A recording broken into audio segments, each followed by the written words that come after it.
Hello and welcome back to the Awesome Baduk Masterclass.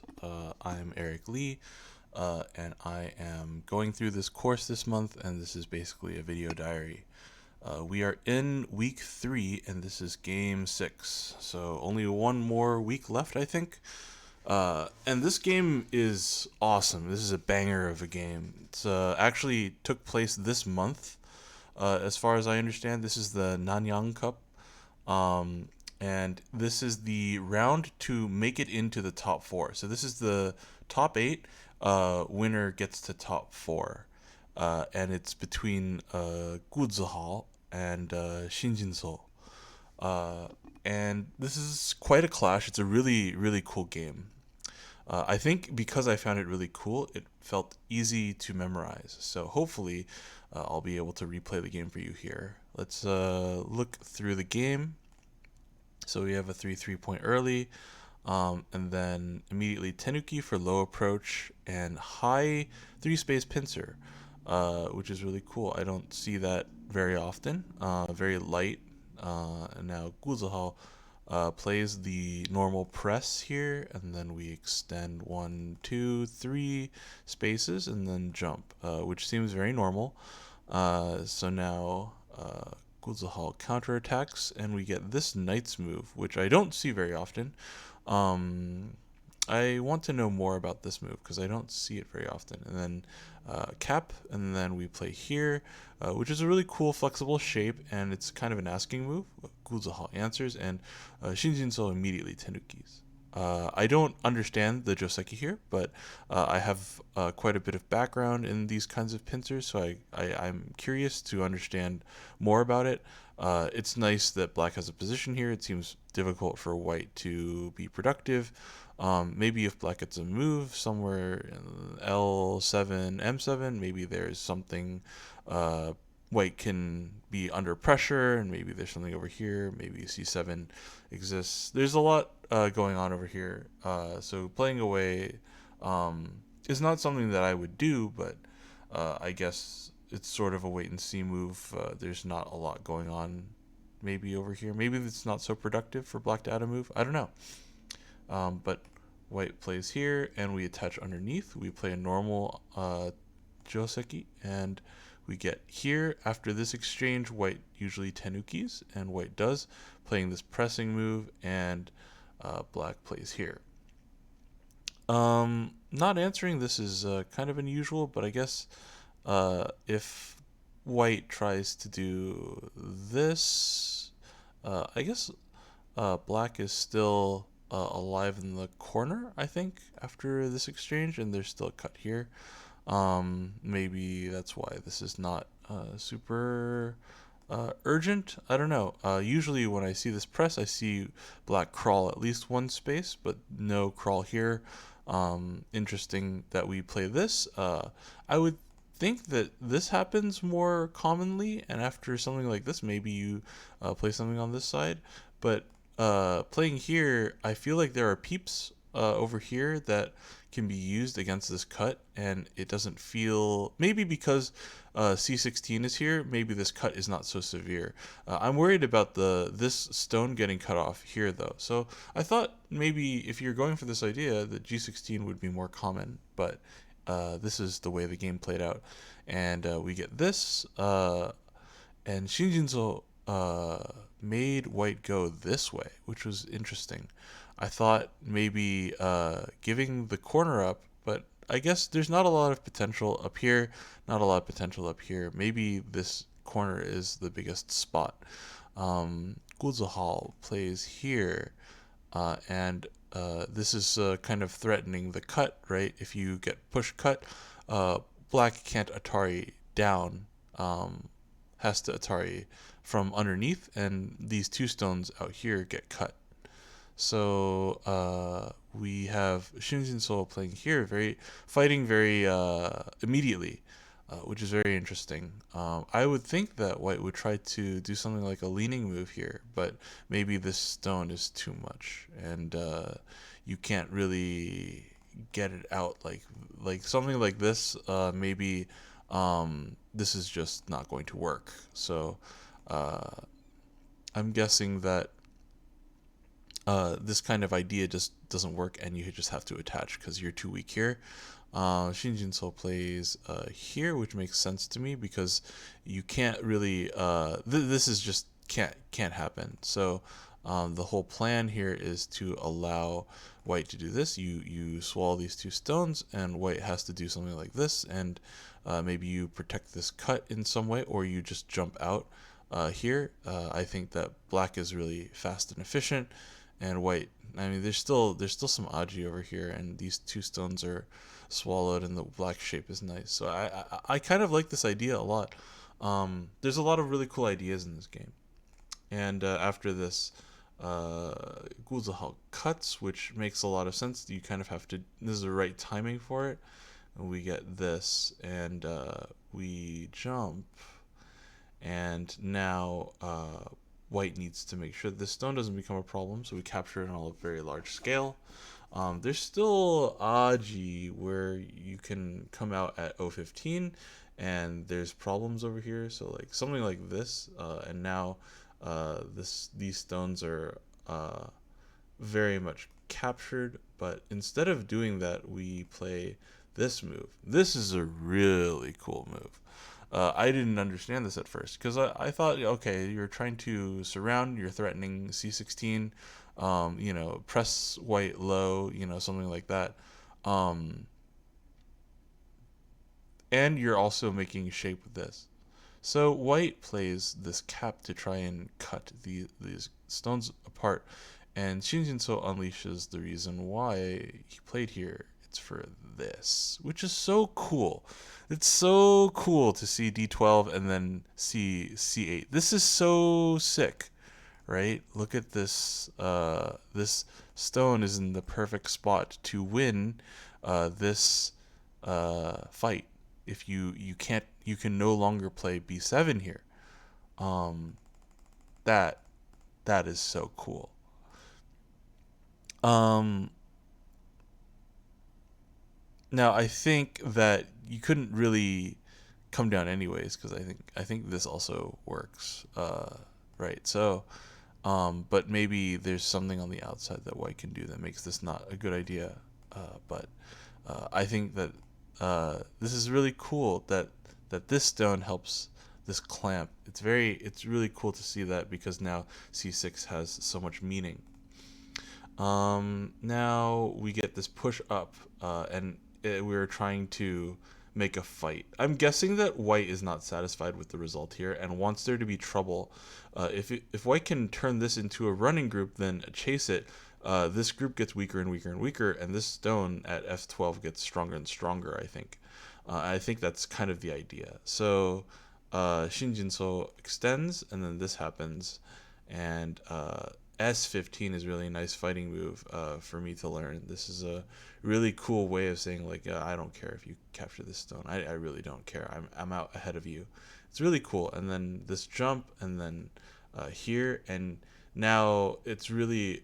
I love this attachment because it's really hard to not give black strength in some way. And the power that black builds is either going to go into using this stone and being a menace or attacking this group. So white plays here, and Shinjinso initiates this double hane, and Guzahal resists with a double hane here. This is some crazy fighting, and I don't understand all of it.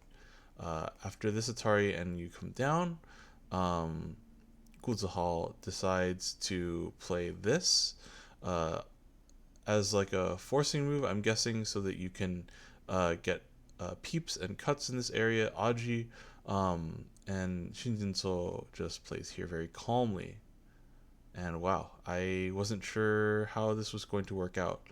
Um, Now you play this move, and as black, you need to protect your corner. Uh, and it is I would think that white needs to add a move here, and then black adds a move here, but then these stones are dead.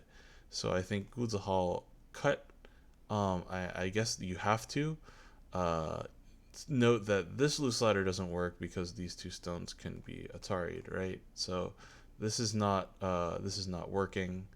If you do this, you just play here and then here. you have too many liberty problems. So if you play here, then you let white out this way, and if you contain white, then there's this problem, and so you can't use this move. Um, so black plays here, presumably, so that if white does something like this, then you can take these stones. Um, and if white defends like this, then you're going to do something like this, I would guess. But there's still this issue. Yeah. So maybe that's not doable, but you might be able to use the Sente move, and then capture these stones, and maybe these are still fine. Uh, if you white connects here because now this Aji here is still working, so black plays here to threaten to capture the stone, and white pulls the stone out by doing this and then this, and then black plays here, here, here. This is so that if you play here, this is a forcing move, and I think it's a nice forcing move for black. It gives you a lot of room here. And then you can still connect. You can still go home, right? If you do something like this, for example, you're going to be able to go home. Either if they block here, you go here, and if you block here, then you can do something like this and go home. But yeah, it's very interesting, the fighting here. So after this move, white could not play here, has to do this, and then black plays here to force this. Oh, sorry. Black pushes out once because you have to block this, otherwise this Atari is very, very severe. And then here, and then this. Now, I would think that you want to do this, but then you might lose these stones, and white might be able to play something around here. Yeah, so like I guess you're worried about the health of this group, so you play here. And then you let this go back. I'm not totally sure though. I thought that black might be able to get this and then still connect back, but maybe I'm wrong. Now black plays here to give this group reaching out and not letting this group getting attacked on a large scale. Plays here. I think that if you have to live in the corner, this is nice, but black can always like attach under here. I don't feel like this group is in danger. I felt like this was not a big move, and I'm very confused about this one. I'm guessing that it affects the life and death of the whole thing, because if you don't do that, maybe black can peep and then destroy the eye space around here with like 04. Maybe that's a big problem. Um, and if you play 04, you kind of need to make an eye, and this stone gets swallowed, and this is quite large. Maybe that's the idea behind S6. And then black plays this attach and actually cross cuts, which is really cool. This is what they tell you not to do in a lot of cases, but because black can play this, and it's really nice. You can give white the outside. You can force white to take the outside, which I think is really cool here. And you take this stone, you let white connect back and maintain connection with this group, and then you push twice and connect to this stone, and now you have no problems with this group. White also seems to have no problems, but white's the one who played the really slow move at S6, so you're not really worried about the life and death status of this group. So then white plays here, and I'm guessing the idea is to get some forcing moves here to get this Hane, and this Hane attacks these stones on a large scale. Oh, oops, yeah. And black plays this capture. 123 moves is the first number of memorized moves that they want, but if we can do it, they want us to go even further to 150 something. I will highlight that move. And then here, E9, which I thought was really cool, and then here, P18. So now I think white wants black to connect here, and then white goes home. I guess, yeah. White goes home. And this liberty problem is severe.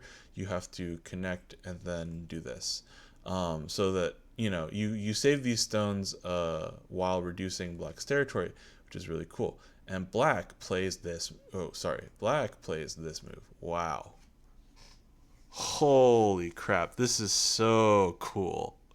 This is like the kind of Tesuji you really dream of using in games. Um, wow. Yeah. So I think the idea is that if uh, if white does something like this, um, you can play here, and either you're going to cut these off, or if they connect, you're just going to go home, right? You can't be cut here, and uh, yeah, if you try to do something like blocking on this side, there's like this move, which is also like really severe, right? You can't really prevent black from going home. This is of course right. This is really cool. Um, you can't just allow this to happen because there's this move is so cool. It just destroys P18. It's like P18 is like you have now added a move to my territory, right? Because like you would far prefer to do like something like this, or like this or something, right? If you're reducing this territory, but you add a move on the inside and black adds a move on the outside. No, that's pretty bad. Um, oh, this is so cool. Such a cool move. And then white plays here to try and swallow the stones. And now black cuts, and white takes the outside, and black has to capture. So white does this and tries to like cut off this stone to allow black to take a position on the side. Black peeps here, and then white has to do this sequence to connect to this stone. Otherwise, there's some big issues. Now you do this, and I think white does not want any trouble with black pushing through. I think this is too much trouble for black. For example, right? If you don't let that happen, then you can like this Atari is very severe, and then you push up, and you can't. There's these two stones, these three stones over here, and this group over here. You're getting pushed around a lot. So, um, white connects, and then black connects, and then white connects, and then black plays this Atari, and then black plays this move, which I feel like is kind of a declaration of victory. It's a big endgame move, but it's also like I feel like black is comfortable now. And this is the 149 point where they said that, if you want to memorize more, you can memorize more. And we're going to try to get to 149. This is really cool game. It's very memorable for me. It's very easy for me to remember, and it's got a lot of really cool moves and really cool ideas. So, we will just speed through the end game a little bit. Um, yeah, you even let wow. Even playing this move seems a little bit weird. Um, yeah, I'm not totally sure why we're doing this instead of the Hane on this side. Um, yeah, it's a little bit strange. I feel like the life and death of this group is fine. I don't know why we're peeping at E2, because now there's this, and you have to defend, and now you kind of look a little bit stupid. So maybe there's something I don't understand about E2. Then this, yeah, wow. We get these two exchanged, and then this. Yeah, this seems very normal. Uh huh. Yeah, fixing.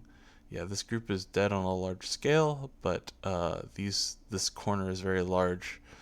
Uh, we defend some endgame, and it looks like Oh, we even got this really cool. This is a nice endgame Tesuji. This one's really cool. Yeah. And then this one, boom, you play this move. This is really cool also. Um, so that you can't cut through, which is really cool. And then push and then block and then push and block. Normal endgame stuff, I think. And all said and done, I think black is a little bit ahead. And I say a little bit, I mean like, 3, 4-ish points. This feels like black is a little bit ahead. But, for pros, maybe this is a massive gap. Because the result was by resignation. And of course, they probably counted it out in their heads and they did not want to do it on the board. Makes sense. Yeah, I'm guessing that there's Chinese rules because this ko might come into play. Who knows? But I don't think it can overturn the result. I think the result is too much.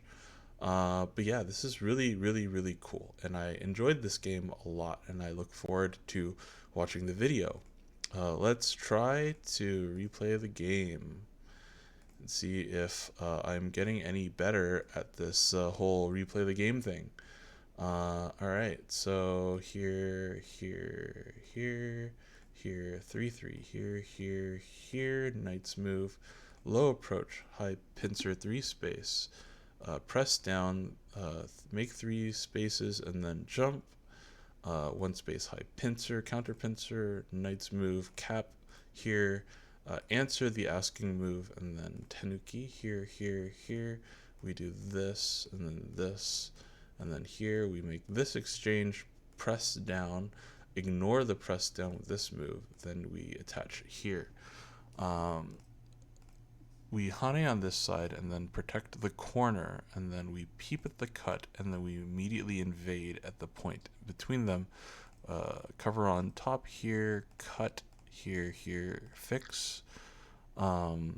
It's now time to do the cut, so Atari here, push, bend, jump, knight's move. Then we play this really cool move, and white immediately cuts, but we have this move, which is really cool. This clamp is really awesome, and now white starts this fighting, plays this slide, and then jump, and then this knight's move attach. Then we protect this side so there's no problems, and then connect, double hane, answered by double hane. Atari here, come down. Now white tries to play here. Black connects calmly. White jumps. Black jumps down. White cuts. Black plays this move, threatening the Atarian jump. Then here plays the table shape. Makes this forcing move, jumps. Attach at the vital point here. Play here and then do this so that you don't give black a good forcing move. Play here as an exchange, and then here is a forcing exchange. And now we connect here. White connects here. We play here. White plays this move, which I feel like wasn't very good. Then black plays here, allows for this, pushes once, takes the stone, Atari connect, push. Now white tries to cut to attack these. Here, you now have to answer, otherwise Atari, and then this captures those stones, and then you play here. And then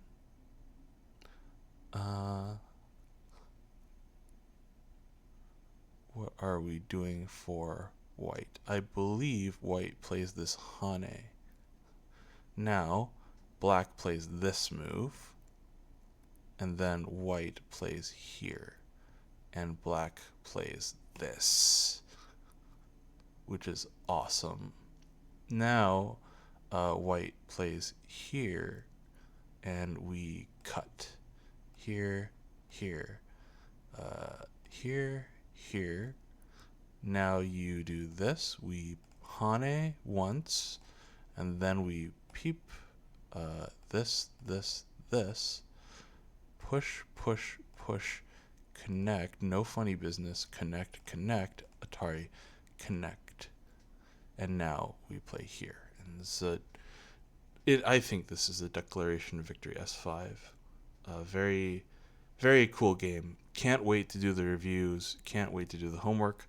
I will try to do that in the morning because it will be Sunday evening over there, and I want to finish before the deadline.